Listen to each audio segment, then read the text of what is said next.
Om Namo Bhagavate Vasudevaya. Om Namo Bhagavate Vasudevaya. Om Namo Bhagavate Vasudevaya. Om Namo Bhagavate Vasudevaya. Om Namo Bhagavate Vasudevaya. Om Namo Bhagavate Vasudevaya. Reading from Srimad Bhagavatam, Canto 1, Chapter 3, Text 41. Taridam grahayam asa. Taridam grahayam asa. Sutam atmavatam varam. Sutam atmavatam varam. Sarva veditihasanam. Sarva veditihasanam. Saram saram samudritam. Saram saram samudritam. Tadidam grahayamasa. Taridam grahayam asa. Sutam atmavatam varam. Sutam atmavatam varam. Sarva veditihasanam. Sarva veditihasanam. Saram saram samudritam. Saram saram samudritam. Tad idam grahayamasa. Taridam grahayam asa. Sutam atma vatam varam. Sutam atmavatam varam. Sarva veditihasanam. Sarva veditihasanam. Saram saram samudditam. Saram saram samudritam. Tadidam grahayam asa. Taridam grahayam asa. Sutam atma vitam varam. Sutam atmavatam varam. Sarva veditihasanam. Sarva veditihasanam. Saram saram samudritam. Saram saram samudritam. Tadidam grahayam asa. Taridam grahayam asa. Sutam atmavatam varam. Sutam atmavatam varam. Sarva veditihasanam. Sarva veditihasanam. Saram saram samudritam. Saram saram samudritam.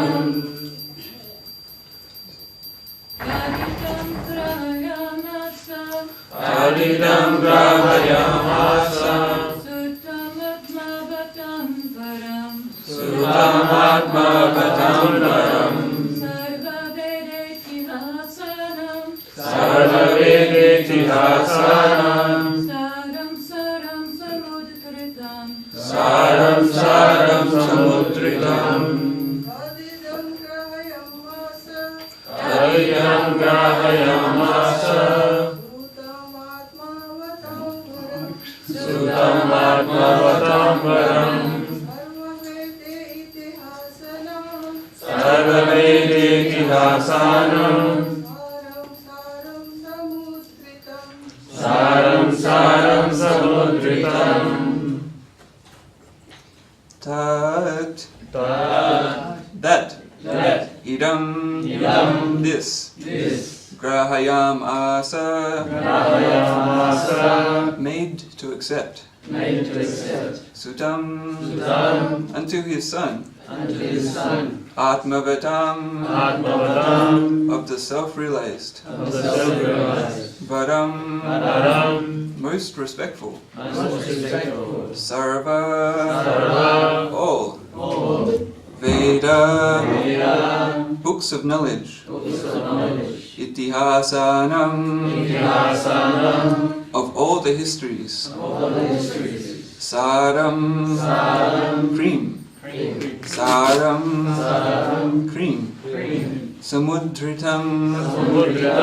Taken out. Translation. Sri Vyasadeva delivered it, the Srimad Bhagavatam, to his son, who is the most respected among the self-realized, after extracting the cream of all Vedic literatures and histories of the universe. Please repeat. Sri Vyasadeva Sri Vyasadeva delivered it to his son, delivered it to his son, who is the most respected who is the most respected among the self-realized. among the self-realized. After extracting the cream After extracting the cream of all Vedic literatures of all Vedic literatures and histories of the universe. and histories of the universe. Purport. Men with a poor fund of knowledge only accept the history of the world from the time of Buddha, or since 600 BC. And prior to this period, all histories mentioned in the scriptures are calculated by them to be only imaginary stories. That is not a fact.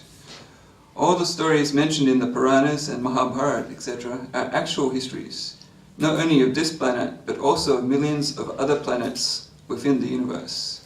Sometimes the history of planets beyond this world appears to such men to be unbelievable. But they do not know that different planets are not equal in all respects, and that therefore some of the historical facts derived from other planets do not correspond with the experience of this planet.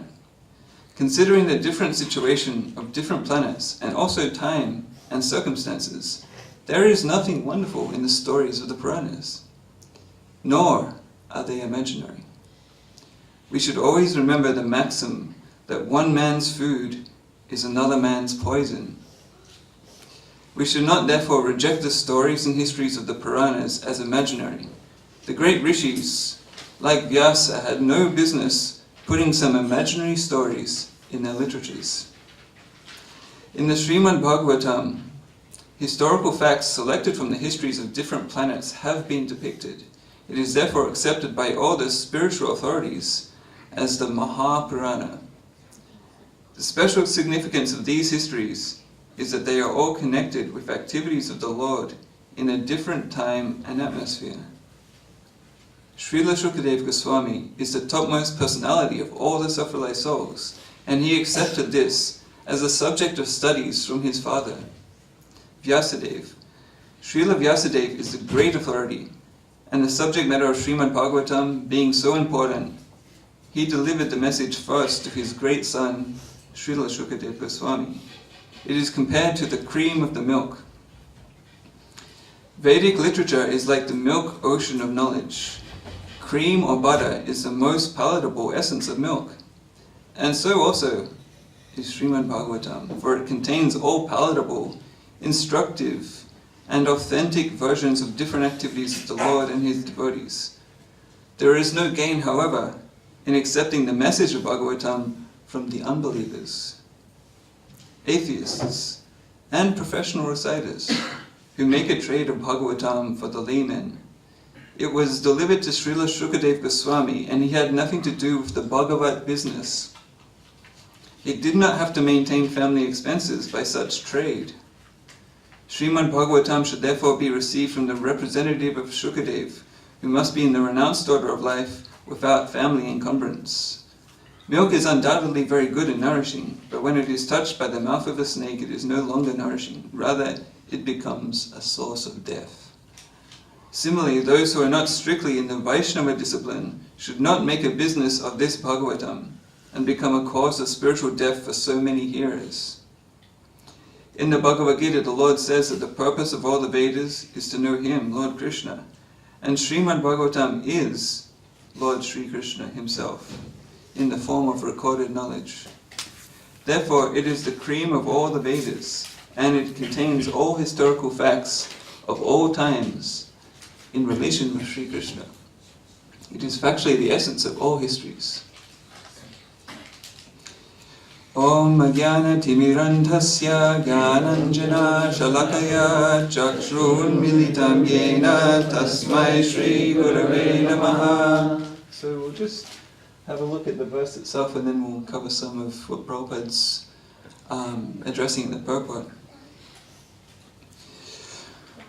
So we hear that Bhagavatam is the saram, that's samudritam. It's the butter or the cream which is extracted from all the Vedas and histories, itihasas. So Vishwanath comments on this verse on the verb grahayamasa. It means he made him accept, but that can also be used in the sense of food, feeding. We're talking about some makan here, some saram, some butter. So just like Mother Yashoda fed butter to Krishna, after extracting it from the yogurt, she churned it with her own hands, right? And fed that butter to Krishna after cultivating certain cows with very special grass and so on. She fed it to Krishna, so Srila Vyasadeva, he also extracted from the yogurt, if you will, of all the Vedas and Itihasas, this makan, this saram of the Bhagavatam, and fed it to his son. So grahayamasa means he fed it to his son. And his son was Atmavatam Varam, the best of the self-realized. We know there's the Atmarama verse in the Srimad Bhagavatam, and Shukadeva Goswami is the prime example of Atmarama. He was self-satisfied from birth, didn't want to become entangled in family life, left home as soon as he left the womb. We were discussing in previous classes. But he was enticed to come back upon hearing the verses of the Srimad Bhagavatam. So we see that Bhagavatam's the essence. It's elsewhere, I think in the Bhagavat Mahatmya of the Padma Purana, which we'll talk a little bit about later in the class. A very nice analogy is given that ghee is actually contained all throughout milk, but until it becomes extracted and churned, or extracted in its concentrated form, it's not relishable or recognized as such. All throughout milk, ghee is there, but until you extract it and as ghee, you don't see it and you don't taste it as ghee. Similarly, the rasa, or the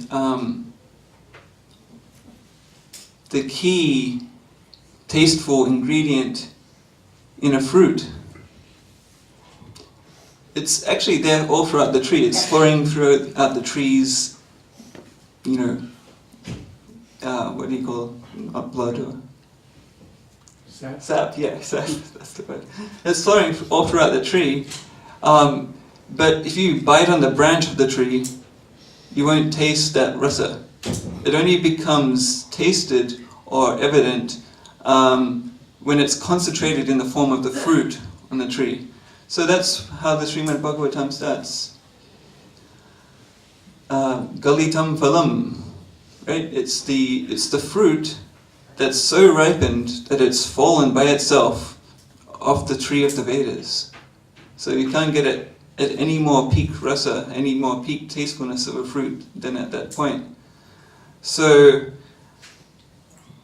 even though the accounts of Krishna and the method of pure devotional service are found here and there in dribs and drabs throughout all the other scriptures, but they can't become fully concentrated as they are in the Srimad Bhagavatam. Bhagavatam is the saram. It's all of that concentrated in one place, and that's when it really becomes powerful and tasteful.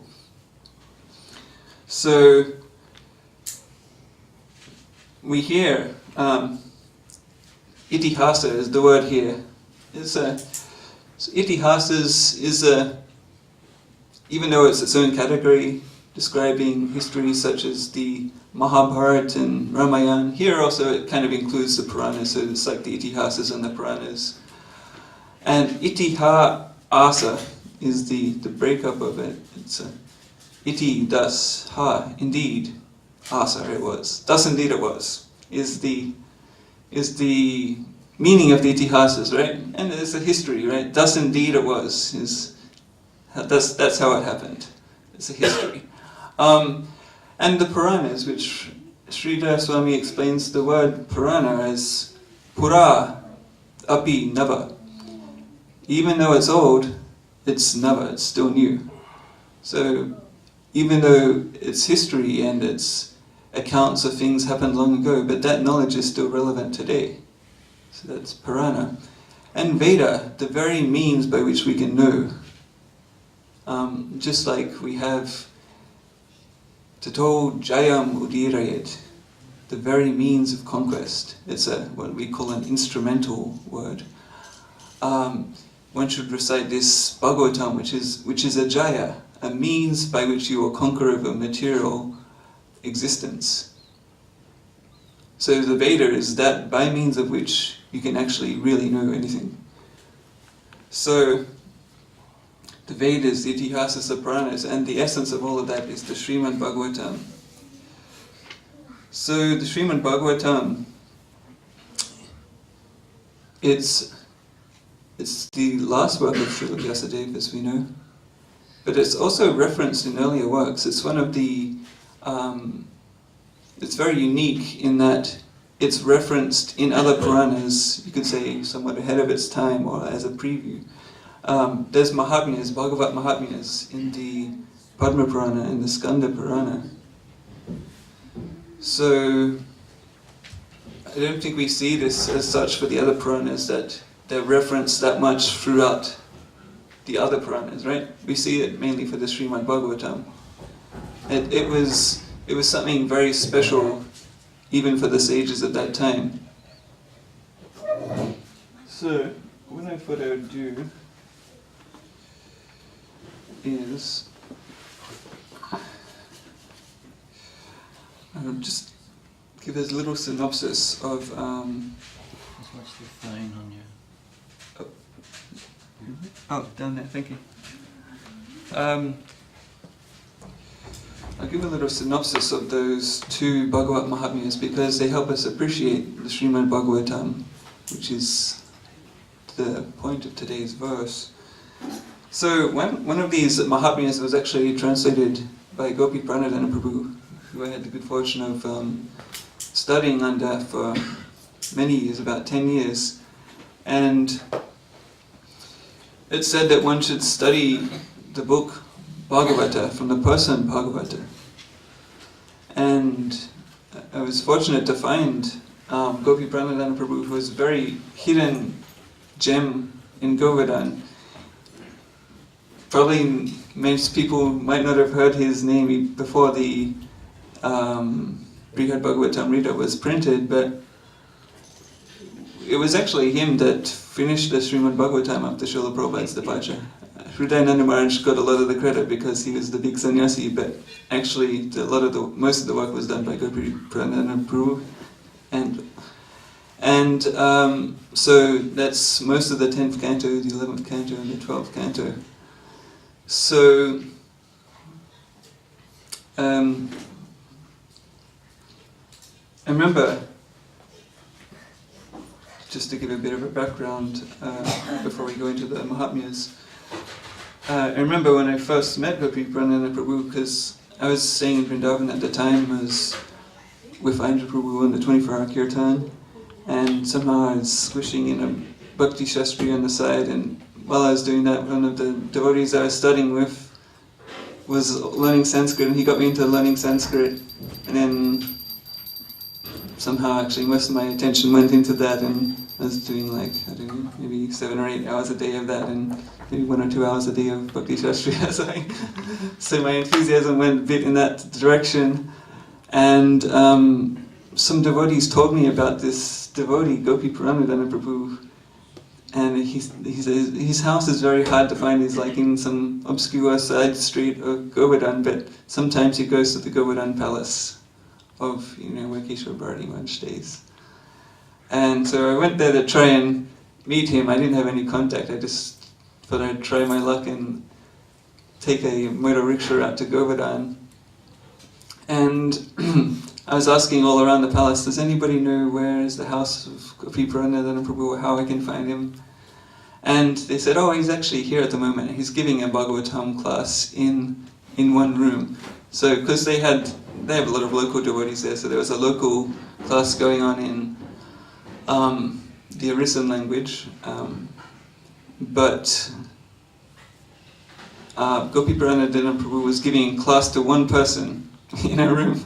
So there was just some small room in Govardhan, and he was giving class to Dhurmada Prabhu, who was his long time, you could say, first very loyal follower, if you will, very loyal servant and very good devotee.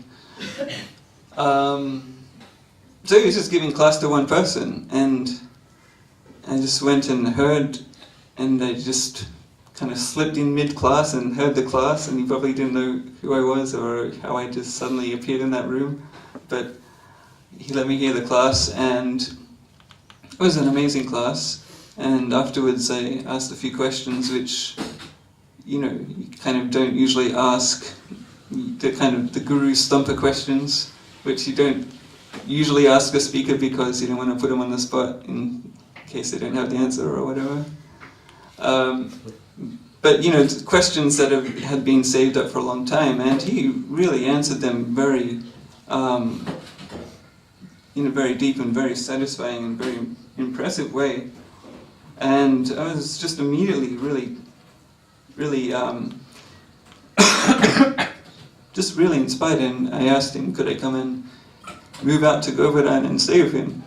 And so yeah, he arranged a room, and I stayed with this other devotee Dhurmada there, and we were just staying and studying Bhagavatam from him every day. Actually, he used to just give a Bhagavatam class, even if it was just his wife and son and Dhurmada and myself. That was enough.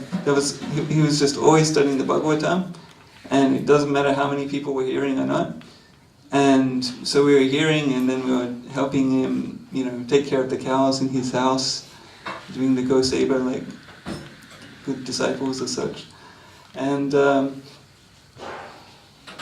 but it was very amazing. And so of course he helped me progress in the study of Sanskrit, but not just in a language way, in a Bhagavatam way, because every morning we'd hear like a Bhagavatam class like this, and then every afternoon we'd have another Bhagavatam class where we'd go for a chapter of the Bhagavatam and read all the commentaries in the Sanskrit, and we'd read, Vishwanath Chakravarti Thakur's we'd start with Sridhar Swami's commentary, who's the original commentator on the Srimad Bhagavatam, and then we would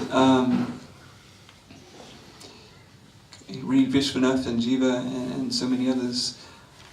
So it was very, very amazing those early days. And later on, by Krishna's arrangement, there was one there who is still there, one very elevated Prabhupada disciple, Gopal Bhatta Prabhu, who out of his own pocket decided to fund the Srimad Bhagavatam Vidyapita, the Sanskrit school of the BBT, and which endured and flourished for about 12 years or so. And so that was a very humble beginning. It was just myself and Dhurmada and Gopi Prabhu and his family. But then those efforts were recognized by this devotee, Gopal Bhatta, who was, he has his own business in America, so he was really putting his money where his mouth was. He wanted to help devotional projects which he felt inspired by, and so he actually single-handedly funded the whole school for that duration of 12 years or so. And that's like the massive school building, and everybody's prasadam and accommodation and clothes and expense, all brahmacharis, right? So just funded the whole project single-handedly for 12 years. Very, very impressive. So anyway, it became a school, and we had a batch of students every year coming in, and somehow I'd been with Gopi Prabhu a few years already, and I'd started translating Jiva Goswami's Sanskrit grammar, so he allowed me to teach the Sanskrit, the grammar aspect, and he was teaching the Bhagavatam commentaries. And so each year we had a batch of about 20 students, some from India, some from abroad, and we were just going through every day, 6 days a week actually, studying the Bhagavatam in the morning, it was very nice. We had to study the Bhagavatam in the morning class like this, and then afterwards we'd recite a chapter, just recite a whole chapter together in the Sanskrit, and which would take about 20 minutes. And then after that, after that recitation, it's very purifying to recite just a chapter at a time, especially when you got some familiarity or you got some idea of what you're saying as you're reading, because you've obviously studied a bit of Sanskrit, so you can kind of hear along the way. And then at the end of that, Gopi Prabhu would give a brief chapter summary of that chapter that we just recited. There would be some prasadam, there'd be a Sanskrit class, and then after that a Bhagavatam commentary class. Later we introduced a kavya class as well, the poetry of the Vaishnava acharyas. And also how to study all the alankaras and everything. And yeah, it was the Srimad Bhagavat Vidyapita was, of course, that situation has temporarily become unmanifest, in that the school is in a different form. As some aspect of it is still going on with some of our students in the VAG, but that was a very special situation, being able to study Bhagavatam every day from a very dedicated Bhagavata who had spent pretty much his whole life doing it. And so it was a special situation that we don't find much in our society. Somehow it cropped up for a certain amount of time, and I hope such a situation becomes manifest again for those who are in want of it. But yes, so the point of that was just a bit of a background story about Gopi Pranadana Prabhu. When he translated one of the Bhagavad Mahatmyas of the Skanda Purana. So there's a Bhagavad Mahatmya in the Skanda Purana, and there's also one in the Padma Purana. So we'll start with the one in the Skanda Purana. Sorry to use this technology.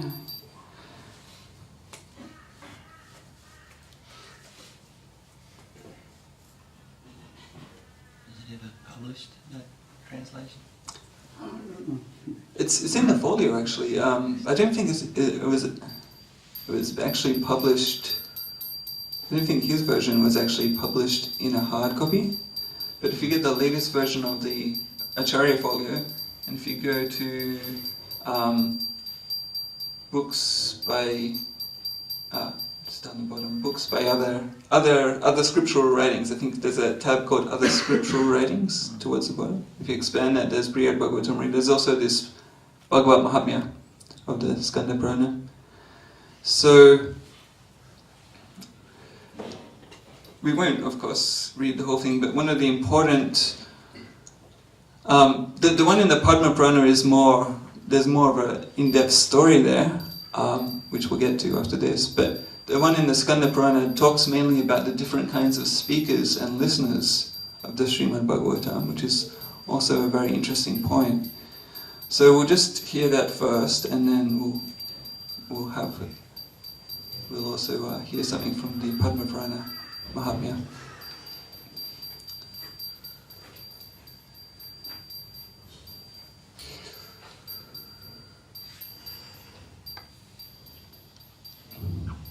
So this is about the speakers, about the different kinds of listeners primarily of the Srimad Bhagavatam, and the different modes of recital, like in the different modes of nature. It's a very interesting point.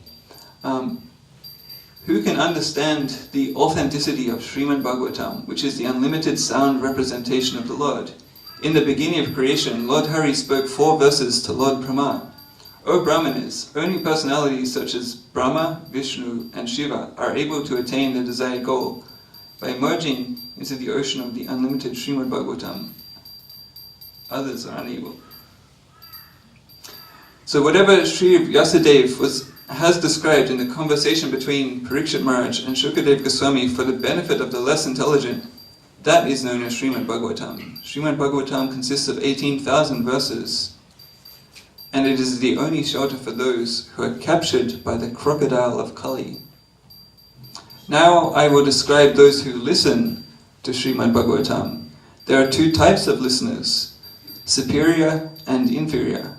The superior listeners are of four kinds, namely chataka birds, swans, parrots and fish. And the inferior listeners are also of four kinds, wolves, burunda birds, bulls and camels.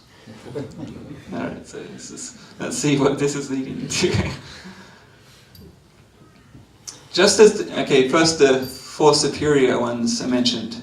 So just as the chataka bird does not take water from any source other than the rain cloud, one who does not hear any scripture or book other than those related with Lord Krishna is called a chataka listener. Actually, in the last class we gave, we recited the verse from Padyavali that, O Lord, give me mercy or punishment, but I have no other shelter other than you. The chataka bird always desires the rain cloud, whether it gives sweet rain or throws upon it a thunderbolt. So the chataka is said to only drink the water, the fresh water that's falling from the rain cloud in the sky. It doesn't drink the water on the land. So here also we see the chataka bird listener doesn't hear any scripture or book other than those related to Krishna. So very strict in his listening, very selective in his listening. And now we hear about the swan. Just as the swan can extract milk from a mixture of milk and water, one who can extract the essential topics of Lord Krishna while listening to various topics is called a swan listener. So there may be a class which is mixed, or a recitation which is mixed, or maybe in a conversation there may be other topics there as well, but one who focuses in and just extracts the essence of what is about Krishna is a swan listener. And the example of extracting milk from a mixture of milk and water, we always hear this example, and in my mind at least I was always like, how does that work? Does somebody come and pour some milk into the lake, and somehow now there's a mixture of milk and water, and does the swan somehow have some special vacuum in his, to separate the milk, or does it curdle the milk? How does it work? How does it separate? And anyway, we had a discussion about this in Govardhan one time, and the best, I don't know if it's the authoritative answer, but the best answer that I heard that came out of that discussion was, this milk that we're talking about here is not actually cow's milk, as it sounds like. It's in the lake, lotuses grow, and the stems, swans are well known for eating lotus stems, and there's a white sap inside a stem, right? And that is called milk. So the white sap is figuratively called milk, it's also white. And so they, while eating the lotus stems, they break open the lotus, and they're able to, with their bills, extract that sap from the lotus stems which is in the water, but they don't get stuck with muddy water at the same time. So that's the idea.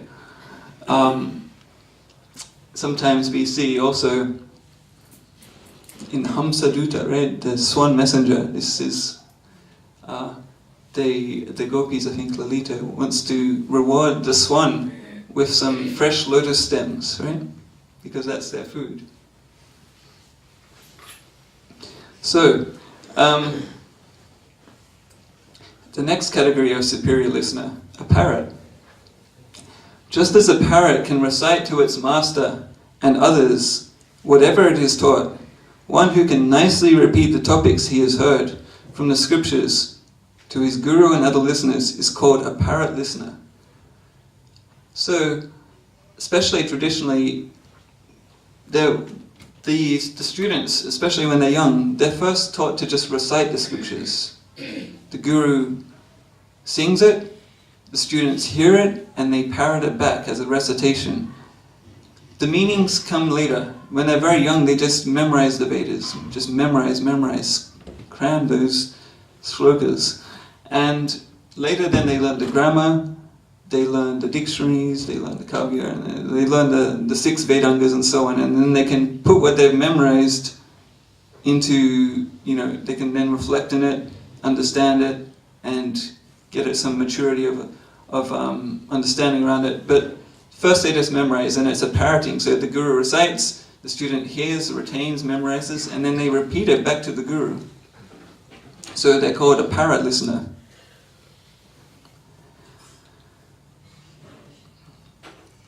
So just as, and this is the 4th category of superior listener, just as the fish that is situated in an ocean of condensed milk quietly drinks milk without blinking its eyes, one who quietly hears Srimad Bhagavatam while relishing the topics and staring unblinking at the speaker is called a fish listener.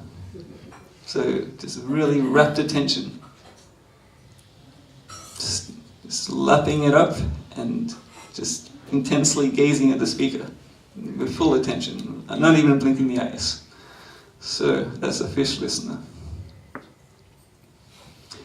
Now, here's the 4 kinds of inferior listeners of the Srimad Bhagavatam. Just as the cry, first we're talking about the wolf listener. Just as the cry of the wolf frightens the deer, which is attracted by the sweet sound of a flute in the forest, the foolish listener, whose loud noises create pain to the devotees engaged in hearing the sweet topics of Srimad Bhagavatam, is called a wolf listener. So either somebody's making a lot of noise in class, or they make a loud, ask a really loud, stupid, disruptive question at the end, or So we've all seen that. So that's a wolf listener. And now we have the Burunda bird listener. So just as the Burunda bird that lives in the Himalayas tells others whatever instruction it has heard without practicing it himself, one who teaches others but does not follow those instructions is called a Burunda listener. So, prachar without achar. So then we have the bull listener. Just as the bull does not distinguish between eating sweet grapes or pungent oil cakes, the blind person who listens to everything but has no intelligence to discriminate between good and bad is called a bull listener. So just a mindless listener that doesn't discriminate. What he hears just the happy-go-lucky, clap your hands, whatever anybody says, yes. So sometimes we see that, sometimes our grandmothers in India may be like that. I've seen a few like that. They'll just, whatever, if there is a Sai Baba satsang, yes. If there is a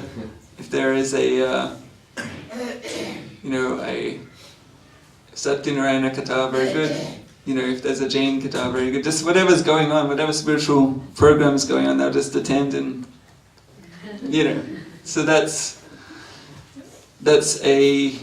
what's called a bull listener, because the bull can eat sweet grapes, or can eat those, have you seen those dried green oil cakes? It's like you've probably seen them in India, like they get the mustard plant after it's been extracted, and then they just grind it all into a cake, like a green hard thing, and the bulls love it. So they can feed them something sweet, something pungent, they'll just eat whatever they get, Alright, and then the 4th category of... Sorry? Camel listener. What is it? Camel listener. The 4th category is the camel listener, yes. So just as the camel rejects the sweet mango leaves and chews instead the bitter neem leaves, one who rejects the sweet narrations about the Lord and hears instead mundane topics is called a camel listener. Sometimes the other analogy given around the camel is it chews thorns, like some plants, and it starts chewing them, and those plants have got thorns, and then the thorns prick the blood in the camel's own mouth, and then he gets this nice salty, lovely taste. But he's actually eating his own blood, right? So, and that's another analogy given around the camel, right? So, when you reject Krishna Katha and hear other mundane topics, you're called a camel listener. So apart from these two categories of listeners, there are many further sub-classifications such as bumblebees and asses, which one should understand by the symptom of their behavior. Speakers say, the topmost listener is he who comes before the speaker, offers due obeisances, and is eager and expert in hearing the pastimes of Lord Hari. After rejecting all types of mundane topics, he humbly engages in hearing with folded hands like a disciple. He has full faith in the Lord, he's attached to asking questions, and he always contemplates the subject he has heard. He is a dear friend of the Lord's devotees. So that's the ideal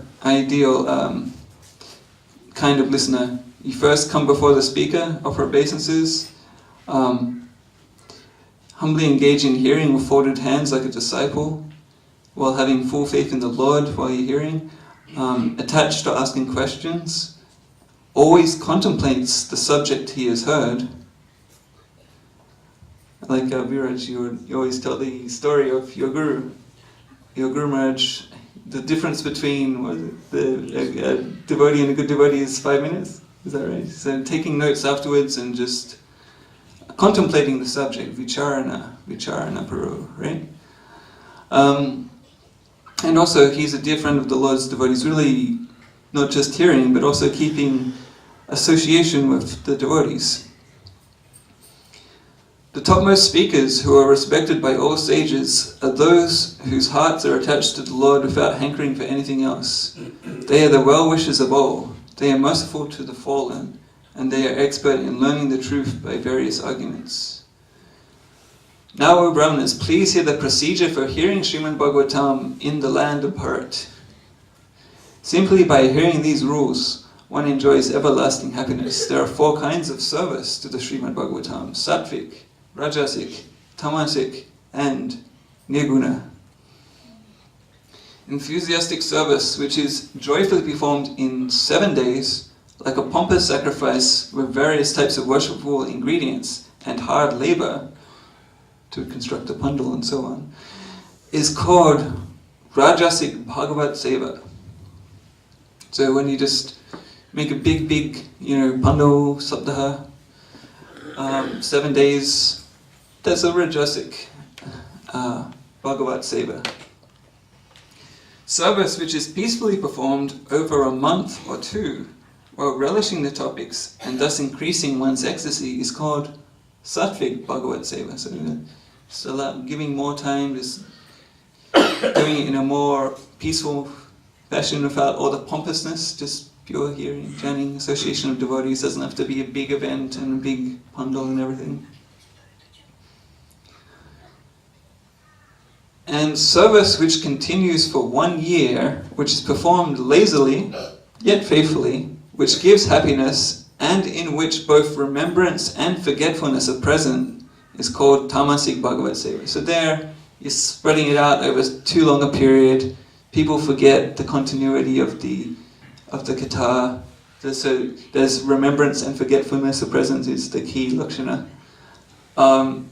So there, that's called a Tamasic Bhagavat Seva. Service in which there is no consideration of time factor but continues on with love and devotion is called Nirguna Bhagavat Seva.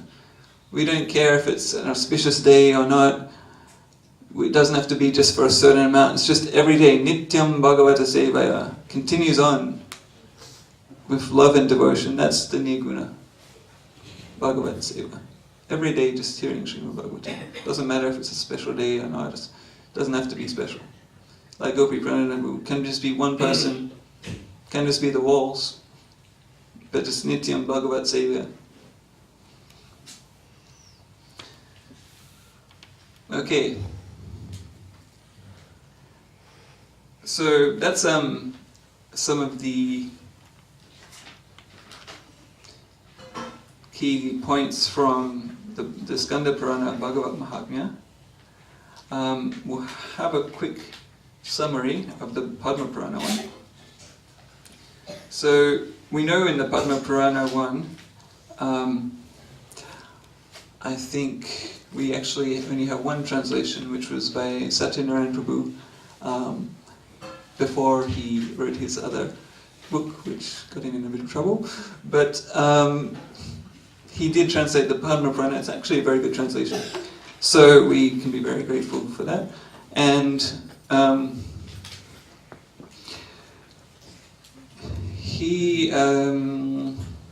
so Padma Purana Bhagavad Mahatmya. But what I'm reading is not, I'm just going to give you a summary based on, because that's actually a very big story. Very nice, I'd recommend reading it. It's very, very instructive, a lot of things to be gained from that. So the first part of that Padma Purana Bhagavad Mahatmya talks about Bhakti Devi and her sons Jnana and Vairagya, and briefly goes to describe the history of Bhakti Devi, how she was born in South India, figuratively born in South India, and then she flourished in Karnataka, and then she became, she lost some Shakti, or became old, if you will, in Gujarat. And then she went in her old age back to Vrindavan, and she got some rejuvenation there.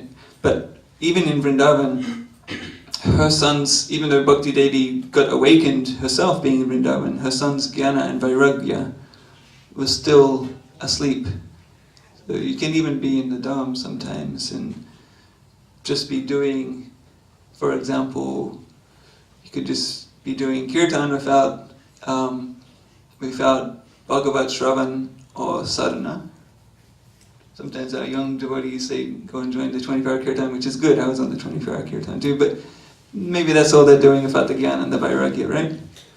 So the bhakti can flourish, and that's very good.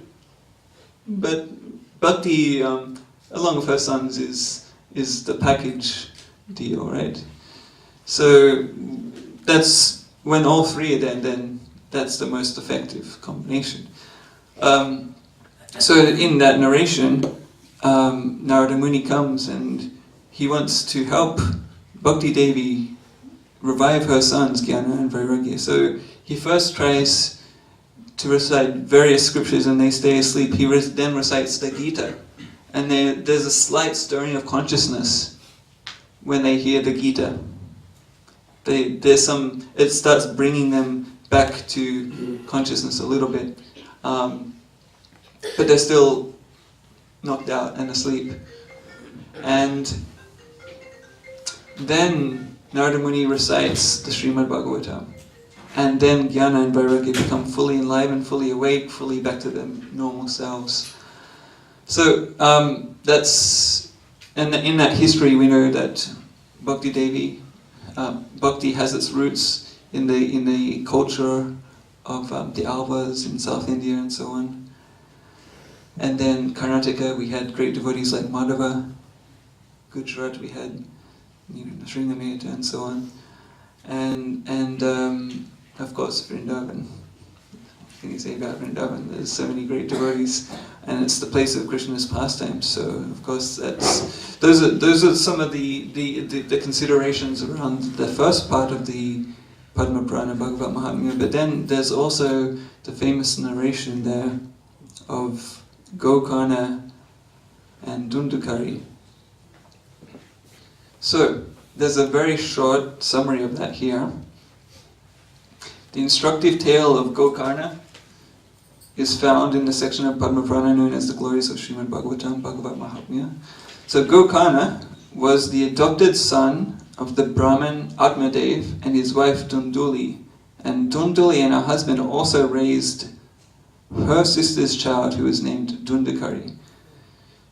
So obviously this Brahmana husband and wife, they couldn't have their own children. They adopted their one son, Gokarna, and they also took care of the wife's sister's son, who was Dundukari. So they were both raised together.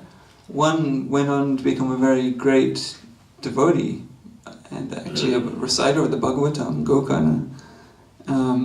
And the other one, Dundukari, went on to become a dacoit, and it's described, he had many wives, and to kind of, to maintain them for their favors, he would then go and rob people and kill people and to get their wealth, to run his family of many wives. And I think if I remember correctly, at a certain point, all of those wives conspired and together they killed Tundukari and he became a ghost, right? So he led a very impious life, robbing and killing to maintain those women, and then those same women killed him and he became a ghost. So it was a very inauspicious, misled life. But his brother, or his brother that he grew up with, his real brother, but he grew up with him, Gokarna, he had a still relationship, he had a connection, and as a ghost he approached Gokarna, and Gokarna, by his mystic ability, was able to converse with Tundukari as a ghost, and he was aware of the unfortunate situation, unfortunate death, unfortunate situation he was stuck as a ghost, very inauspicious. So he wanted to recite the Srimad Bhagavatam to help him get liberation. So because of his sinful life, when Dundukari died, he became a ghost and haunted his family's village. Out of compassion for his stepbrother, Gokarna recited the entire 12 cantos of the Bhagavatam over a period of 7 days. And when it was over, Dundukari was liberated from his ghostly body. Where he had previously been invisible, he suddenly appeared before the entire assembly of devotees in a wonderful form, described in the Bhagavad Mahatmya as follows. Dundukari manifested before them in a marvelous, beautiful, deep blue-colored form, garlanded with tulsi leaves and wearing a yellow cloth, a yellow crown, and earrings. So what happened is there was a long bamboo rod which had 7 knots in it. Bamboo, when you see it, it's got knots along the way periodically. So this piece of bamboo had 7 knots. And so this is the origin of the Bhagavad Saptaha, right? This is why people do Bhagavad Saptaha, based around this bamboo stick. Yes, the 7 knots in the bamboo stick. So at the end of each day, one of those knots would crack open, and everybody would, oh, what's that? And then they came to know, oh, this is Dundukari listening, and his ghostly form is being housed in this bamboo rod with 7 knots, and when all of those knots break in the 7th day, then he'll become liberated. So we heard here that when on the 7th day he actually became liberated, the 7th knot broke, and where he had previously been invisible, he suddenly appeared before the entire assembly of devotees who were hearing the Srimad Bhagavatam from Gokarna, and he attained liberation, Sarupya Mukti, in front of everyone. So Dundukari prostrated himself before his stepbrother Gokarna and thanked him sincerely for having recited the entire Bhagavatam for his benefit.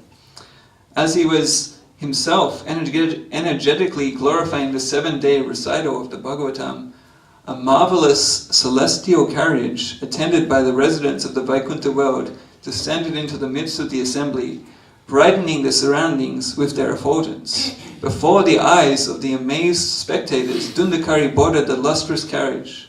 Before leaving, however, Gokarna asked the denizens of Vaikuntha the following important question. So Gokarna, on behalf of all the hearers, asked the Vishnu Dutas who would come with the carriage to pick up Dundukari, he asked, there were many people in the audience who were purified by listening to the Bhagavatam recital. Why then were celestial carriages not brought for all of them? I observed them all, participating equally in the act of hearing. Please explain, O beloved of Hari, why there is a difference in the results they have gotten. And the associates of the Lord answered in the following way. The difference in results comes based on the differences in the quality of their hearing. Everyone present, it is true, listened to the Srimad Bhagavatam, but not everyone reflected on what they had heard, manana or vicharana. The difference in results came from this, as well as from the quality of their worship, O respectful one. The ghost listened for 7 days, but each night he worshipped the Lord, during which time he reflected with concentration on what he had heard. Knowledge which is unstable is lost, as is the learning of someone who has been inattentive. Japa done without concentration or hearing advice which comes from a doubtful source are both wasted. A land without Vaishnavas is worthless, as is the offering of oblations by a person without qualifications. Charity given to an unlearned person, and a family which has no ethical principles. So these are things which go to waste. Inattentive japa, knowledge which is unstable is lost, as is the learning of someone who has been inattentive. So this reflection is so important to make concrete what you've heard, and more important even than that is the service of the Bhagavat. You hear from the Bhagavat, but then if you serve the same Bhagavat, what you hear from him sticks in the heart and matures into a realization. Otherwise it's in one ear and out the other, or it's just information. And it doesn't mature you in devotional service. So,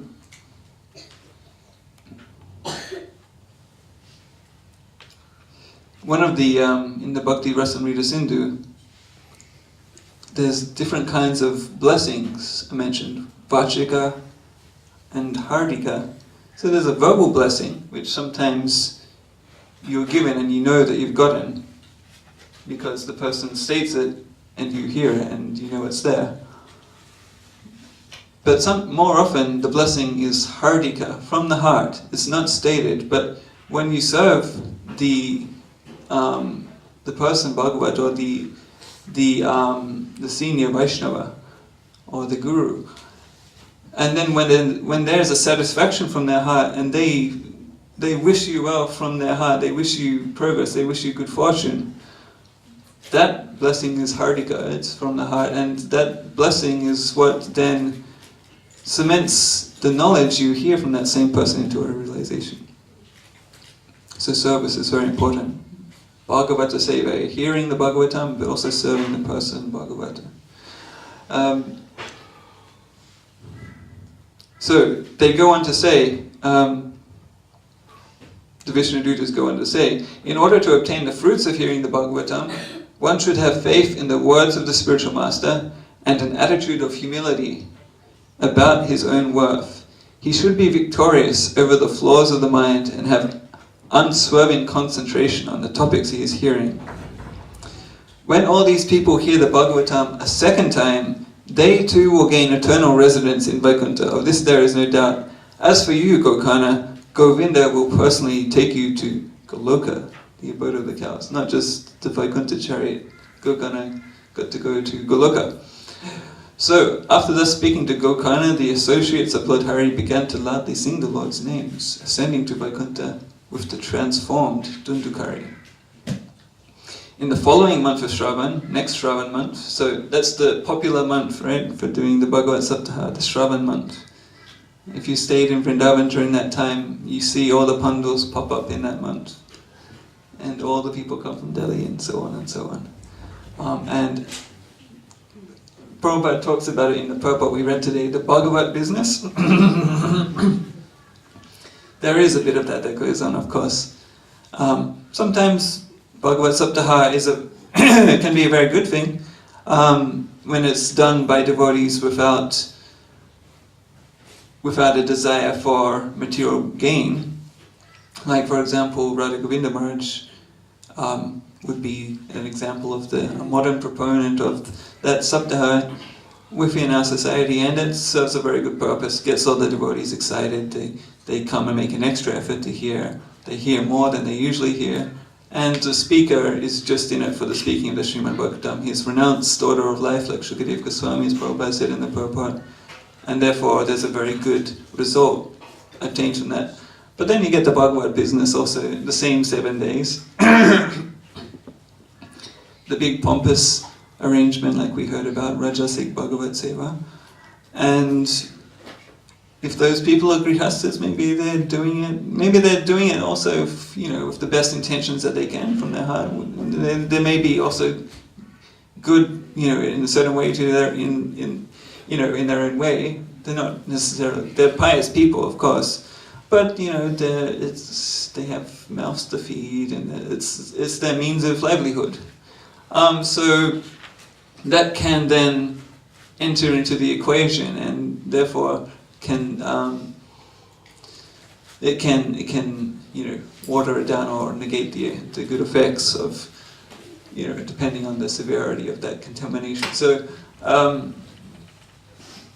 of course we have a tradition, it's a fine line, we have a tradition of the families of Gopal Bhatta Goswami being all grihasta pujaris, and that's a very good tradition. It's a very stable tradition for the worship of Radha-Raman, and they typically also do the recitations. So, yes, it goes on to various degrees of purity. Prabhupada, obviously, there's obviously some people who are not in the Vaishnava line, who are not regularly worshipping the Lord. It's a different thing if the pujaris of Radha-Raman give a recitation, because they may be regularly practicing. They're doing that their whole lives. Their whole family's been doing that for generations. There's some rogue person without a sampradaya, without proper, Gaudiya understanding, comes and then gives some mixed interpretation of the Bhagavatam, feed the family and so on. Then that's again a step down. So there's various degrees of these saptahas. But they take place in the month of Shravan typically, because that's the auspicious month in Chaturmasya. So in the following month of Shravan, Gokana undertook a second Bhagavat Saptaha. The same audience was again present, but this time they listened more carefully than they had previously. At the end of the week, there was the most wonderful epiphany. Sri Hari himself descended into the assembly, surrounded by innumerable associates in innumerable celestial carriages. The sounds of prayer and glorification resounded in every direction. Even Lord Hari himself added to the auspicious cacophony by blowing the conch panchajanya, which he always holds in his hand. The Lord then embraced Gokana tightly, transforming the devotee, who took the dark form of a Vaikuntha resident with 4 hands, yellow silk dress, and jeweled crown and earrings. Instantly, everyone in the assembly was similarly transformed. So everyone was transformed, but Gokana was personally transformed by the embrace of the Lord. Even other creatures and lower caste residents of the village were also transformed into divine beings, and as a result of Gokana's mercy, were given places in the celestial carriages and taken to the transcendental abodes sought after by the great yogis. The Lord of the cows, Gopala, took Gokana, his dearest devotee, with him to his own abode of Goloka. So Gokana, he didn't just get the generic personal liberation, he must have been a great devotee of Krishna. If you're a reciter of the Bhagavatam and you really understand the Bhagavatam, your devotion is ekantik. It's one-pointed on Krishna particularly. So Gokana, he specifically attained a different destination than the other heroes, because he had cultivated obviously a specific devotion to Krishna.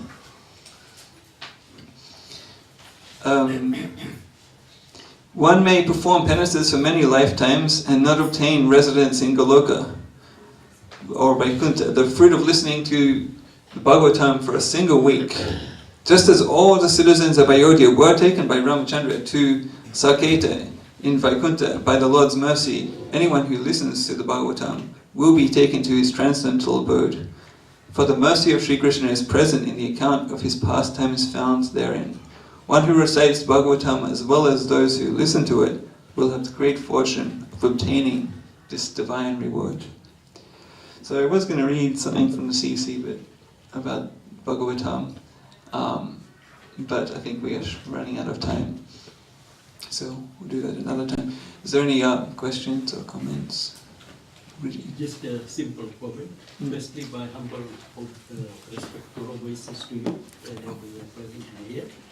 In some Hindi versions of Bhagavatam, this katha of Gokaran Dhandukari comes in detail and with a very strong instructions to read, study and understand that before proceeding any further. Yeah, is that the Gita Press version has that? Hindi. Probably the best. Probably the Gita Press, yeah. Yeah, I think I remember seeing it in the back. Yeah, it's very good. And it's what you explained. Yeah. And that, except it doesn't mention there that this is from the Padam Purana. Oh, okay. Okay, good. Thank you. Dominic, Prabhu. In the Bhagavatam it says that the taste is better because it's bitten by the parrot. The sugar is a parrot. Yeah. And if the parrot bites the fruit, it makes it taste better, Mm-hmm. apparently. Yeah, that's what it says. That's the law, right? So, yeah, not only is the fruit Galitam phalam, it's already ripened so that it's gotten so heavy and ripe and it's fallen by itself. And then also is become sweeter yet again by the peck of the parrot, sugar. So yes, hearing the Bhagavatam from the devotee, that's when it becomes even sweeter. Yes. In the narration from the Puranas, Padma Purana from Bhakti with her sons Vairagya and Jnana, we understand that they were revived also by hearing in Vrindavan. So sometimes, can you explain the relationship then? Because sometimes we say, because bhakti is independent of jnana and vairagya and gives life to them in that respect. And isn't jnana and vairagya, sometimes we say we need jnana in devotional service too, but that's not the jnana that's normally spoken of that results in personal Brahman realization, or vairagya that might go for karma jnana, for example. So, whereas Vivijnana, in the path of bhakti is different. Can you explain the relationships there with that story and how bhakti is independent? Yeah, sure. What comes to mind immediately upon hearing a question is the Madhyamadikari, for example, is got a very good knowledge of the scriptures and can, based on that knowledge, explain Krishna to others or refute arguments against devotional service and so on. So knowledge is very, very useful. Somebody may be a new devotee and just have the raw kind of enthusiasm, the bhakti, without the jnana and the vairagya. But the knowledge only matures or reinforces one's devotion. Like when you do something with an understanding, then and when you do something also while detached from doing the things which inhibit bhakti. So when you have the vairagya, right, you have the accepting the favorable things, rejecting the unfavorable things, so that rejecting of the unfavorable things may come under the category of vairagya. So all of these things are certainly helpful for reinforcing the bhakti. Bhakti can be there to some degree, up to even whatever degree without them. But they're, Bhakti's sons, and they also have their role to play. Because they're also, the goal of that jnana and vairagya is different, because it's supportive of bhakti as opposed to... Yes. So often we say, jnana, vairagya is an impediment. Right. This is different. Yeah, it's different than like the jnana that's rejected in the Bhakti Rasamrita Sindhu definition of bhakti, right? It's not jnana alone for the sake of jnana, and it's not tapasya or vairagya alone for the sake of, just for its own sake. Yeah, it's supportive of bhakti, so it is different. It's different than the jnana marg, if you will, or the path of jnana as approach, as practiced by the jnanis or the impersonalists or just the people who are into studying without any devotion. Whereas sometimes it's said too much vairagya makes the heart hard, or even jnana as well. So Yes. be careful with application. Absolutely, yeah, absolutely. Mm-hmm. Can you consider, like, Prabhupada gives that example of philosophy without religion and religion without philosophy, that bhakti without jnana is sort of like sentiment, whereas bhakti that's supported by jnana is, as you're talking about, more mature. Yeah, so In that relation ties to in. that discussion. Yeah, thank you. Yes, Mutu.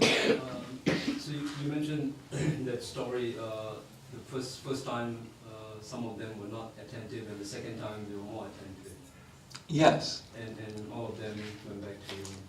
Because they saw, right, the first time, they, this really does give a result, it really does work. And we've been told that the only thing that we didn't do right the first time was, give the full attention, give the reflection, the contemplation, the due diligence. So then the second time they did it because they had the faith. Oh yes, if we do this, it'll work. Yeah. So the question is, what were those characteristics that they were not accomplished? Can you give some examples of? I mean, they're all Vaishnavas or quite elevated personalities. So, but then again, what was lacking? So according to what we just read, the Vishnu Dutta said, what was that knowledge which is unstable is lost. They were lacking manana, they were lacking vicharana. Yat shrinvan supetan vicharana paro, right? As we hear at the end of the Srimad Bhagavatam. Somebody who hears it, recites it nicely, and also contemplates and meditates and just reflects on what they're hearing, what they're reciting, that person will get the liberation, or will go back to Godhead. So, so the Vishnu Dutta said that that's what was lacking, the vicharana, the contemplation. It was just, yes, they heard it, they liked it, they relished it, but it didn't. Knowledge which is unstable is lost, is what they said. It was there at the time, but when they went home, they went back to their usual household things and back to business, and it's gone, right? It was there at the time while they were hearing, but they didn't retain it. Because vicharana is what you need to retain it after the hearing. Yeah, thank you very much for a wonderful class. So many things we have done. I just have one question. When Maharaja Parikshit was listening to Sukadeva Goswami, so what category of superior listening you said, chatka, swan, and parrot, and fish, would we call it is, like, is it chatka, or is it swan, or is it a parrot? You're putting me on the spot there, asking that question. It doesn't say here directly, so I don't want to hazard a guess as to which one of the four. I wonder if you can be more than one of the four at the time. Let's see. So you probably could, I imagine. Let's have a quick look at those four superiors. So the Chataka doesn't hear any scripture or book other than those related to Krishna. Well, he rejected all the other people's suggestions, right? There was various other people suggesting. What were the other people suggesting? Karma and Jnana. Was there something about? Am I just remembering it wrongly, or something about? Something about drinking hot ghee or doing something. Maybe I'm mixing something up. But there was various other suggestions, but he rejected them all and just only went for the hearing of Srimad Bhagavatam. Swan can extract the essential topics of Lord Krishna while listening to various topics, is called a swan listener. I wouldn't put him in so much in that category because he was hearing Bhagavatam and it's all about Krishna. So it wasn't a mixed discussion as such. the parrot, he didn't recite back, so I guess he wasn't a parrot. He recited. Huh? He recited his mother. Yeah, he recited to his mother. Oh yeah, okay, you can say that. But the parrot's one who recites back to his guru and other listeners. I guess he did later recite it, but not so much in the sense of parrot. Parrots you recite back to the person who taught you. You recite it back to your guru. So that's like, you teach the parrot, Hare Krishna, and then you say Hare Krishna back to you, right? And the fish, maybe he was a fish. Yeah, he probably was.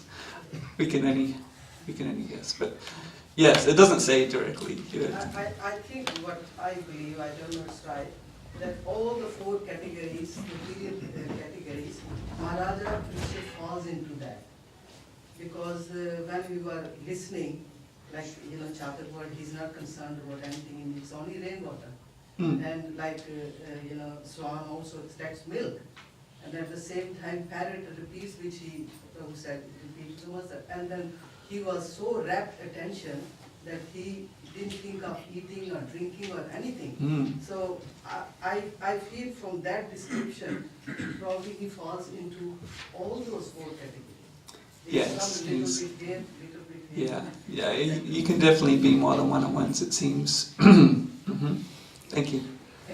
Yes, Matsya. Within the Bhagavatam, because there was a varied audience that were hearing, and they weren't all bhakti yogis, and so there are certain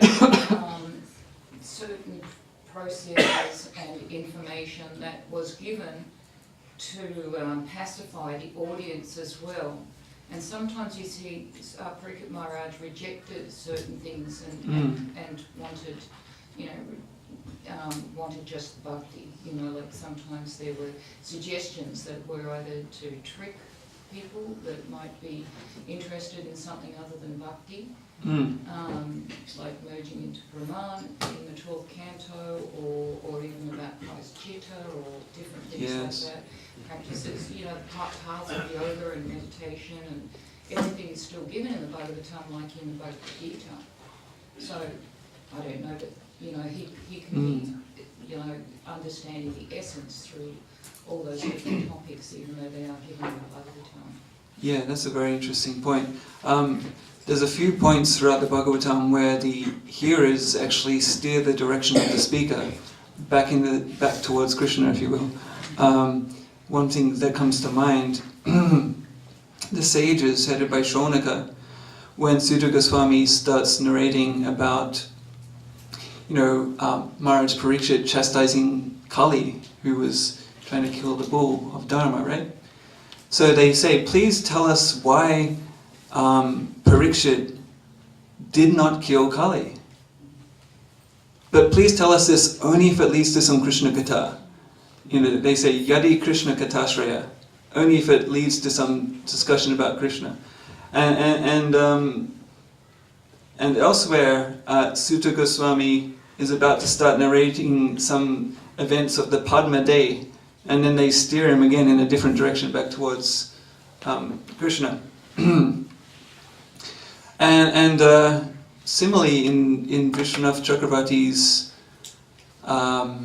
invocation to his whole commentary, his Sarata Darshini commentary, we talk about the Sara, right?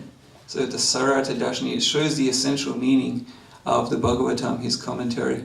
In his introduction to his whole commentary, right before the first verse, he writes a verse about the Bhagavatam.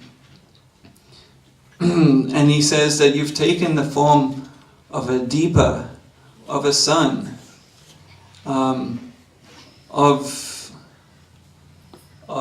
he says Deepa, Brahma, Arka, and Mohini. And each of these are very special categories. There's a verse in the Bhagavatam where the Bhagavatam is called the Adhyatma Deepa, the lamplight of transcendental knowledge. So the Bhagavatam, it is a light, it illuminates, it gives transcendental knowledge. At the same time, it's referred to as an arka, a sun. Purana ko dunoditaha. We're going to see in 2 verses' time in this same chapter. When Krishna has gone to his own abode, along with all the good things, Dhamma, Jnana, Visaha, he's taking all the religiosity, all the transcendental knowledge along with him. But what does he leave behind? Srimad Bhagavatam, the sun which has arisen to give sight to those who are blinded by the darkness of Kali. Sri Krishna Parivartita, we hear in the Bhagavatam prayers. The Bhagavatam is Sri Krishna Parivartita, who has returned to be amongst us. Krishna has gone to his own abode, but then he's returned to be amongst us in the form of the Srimad Bhagavatam, Sri Krishna Parivartita. So the Bhagavatam is described as a Deepa and Arka, also as Brahma, not Lord Brahma, but we hear actually in yesterday's verse, Brahma Samhitam. Brahma means the absolute truth, Krishna. Brahman, Para-Brahman, Krishna. Brahma is short for Brahman, is the grammatical singular form. So Brahma Samhita, this Bhagavatam is equal to Krishna, it's a representative of Krishna. And the point why I'm bringing this up is Bhagavatam is also described as Mohini. So to your point, the Bhagavatam is Mohini because it gives the nectar to the devotees while cheating the demons. So there was a mixed audience, like you say, and the original audience had many sages, some were Brahmavadis. Mayavad wasn't so much around then, thank God, but that came later.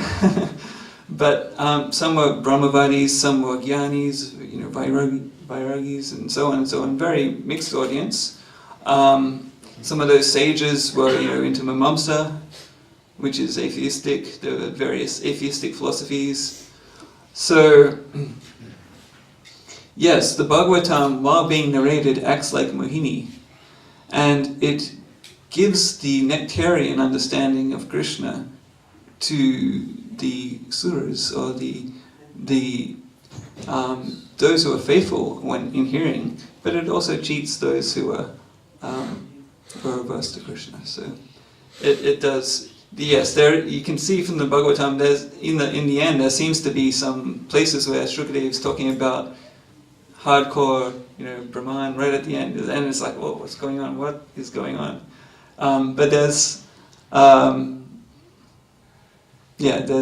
some elements of Mohini in the Bhagavatam for that reason. Where's that verse from? Where do you find that verse? So if you see the Sarata Darshini, maybe Banu Maharaj's translation, I did it myself because I translated some of Vishwanath's commentary for the first verse of the Bhagavatam. He gives 5 different interpretations of the first verse, and I was very inspired, so I translated it, and that's how I know about that particular verse. Hopefully, it should be translated as well in Banu Maharaj's version, in the first one, right at the beginning of the first one should be there. Thank you. Yeah. Just one comment on that as well. So, even though the listeners may be of different modes or different disposition, but nonetheless, the Srimad Bhagavatam is so sublime that if they submissively hear, then there is, in all likelihood, a greater chance for the transformation from Mayavadi, from a Karmi, from a Jnani, into becoming a top-class Vaishnava. Absolutely, yeah. So even if they don't have the immediate adhikar, but yeah, they'll only be brought up, and the more they hear, the more they'll evolve, and then as they hear more, they'll hear with a better understanding, and then they'll get more. Yeah, definitely, that can only be good for them. The example of Bhagavatam bewildering people is given in the pastime by Krishna is shot in by an arrow. Yeah, that's another good example, yeah. Devotees can understand it, but non-devotees cannot. Yeah, definitely.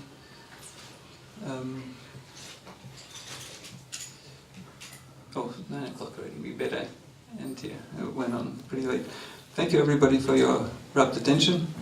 Grantaraj Srimad Bhagavatam. Ki Jai. Hey! Akshata Prabhu ki jai.